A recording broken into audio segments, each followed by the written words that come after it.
जापानी लोग भारतीय लोगों को अपने घर क्यों नहीं बुलाते हैं? जापान में साल भर से ज्यादा समय से रह रहे एक भारतीय व्यक्ति ने जापान में एक अजीब बात देखी कि उसके जापानी मित्र विनम्र और मददगार थे, किंतु उसे कोई भी अपने घर नहीं बुलाता था, बल्कि एक कप चाय के लिए भी नहीं।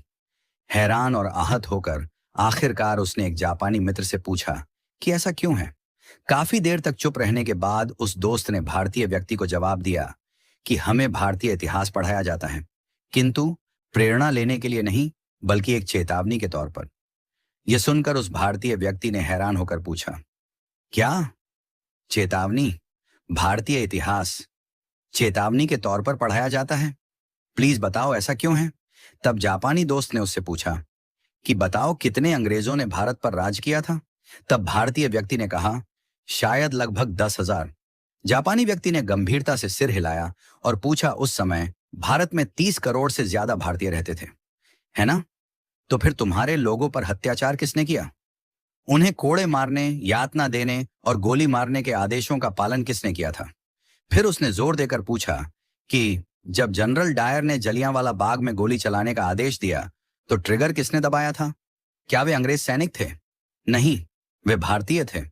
किसी ने भी जनरल डायर पर अपनी राइफल क्यों नहीं तानी? एक ने भी नहीं। फिर उसने कहा, तुम जिस गुलामी की बात करते हो ना, यही तुम्हारी असली गुलामी थी, शरीर की नहीं, आत्मा की।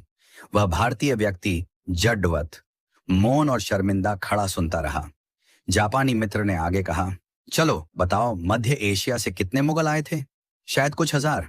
और फिर भी उन्होंने सदियों तक तुम पर राज किया। मुगलों ने अपने संख्या बल से भारत में शासन नहीं किया, बल्कि तुम्हारे अपने लोगों ने सिर झुकाकर मुगलों को सलाम किया, अपने लोगों से द्रोह किया और मुगलों की वफादारी की, या तो जिंदा रहने के लिए या फिर चांदी के सिक्कों के लिए। तुम्हारे अपने ही लोगों ने अपना धर्म परिवर्तन कर लिया, अपनी बहन बेटी मुगलों से ब्याह दी। तुम्हारे ही लोगों ने तुम्हारे नायकों को अंग्रेजों को सौंप दिया।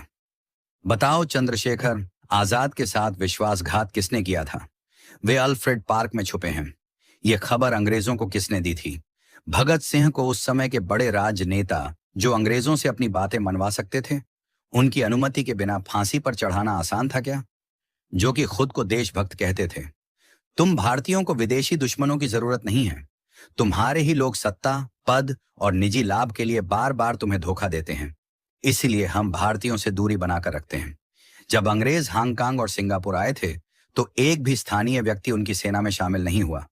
लेकिन भारत में तुम सिर्फ दुश्मनों की सेना में ही शामिल नहीं हुए, बल्कि तुमने उनकी सेवा की, उनकी पूजा की, उन्हें खुश करने के लिए अपने ही लोगों को मार डाला। यही नहीं, तुम भारतीय तो आज भी नहीं बदले हो। तुमने इतिहास से कोई सबक नहीं लिया है।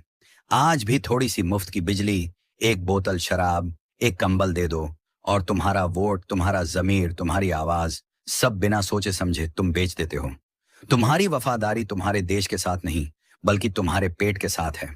तुम नारे लगाते हो, तुम विरोध प्रदर्शन करते हो, लेकिन जब देश को तुम्हारे बलिदान की जरूरत पड़ती है, तब तुम कहां होते हो? तुम्हारी पहली वफादारी अभी भी अपने घर, परिवार, पत्नी, बच्चों और धन संपत्ति के प्रति है। बाकी देश और धर्म जाएं भाड़ में। इतना कहकर वह जापानी वहां से चला गया और वह भारतीय शर्म के मारे सिर नीचे किए वहीं पत्थर की तरह खड़ा रह गया।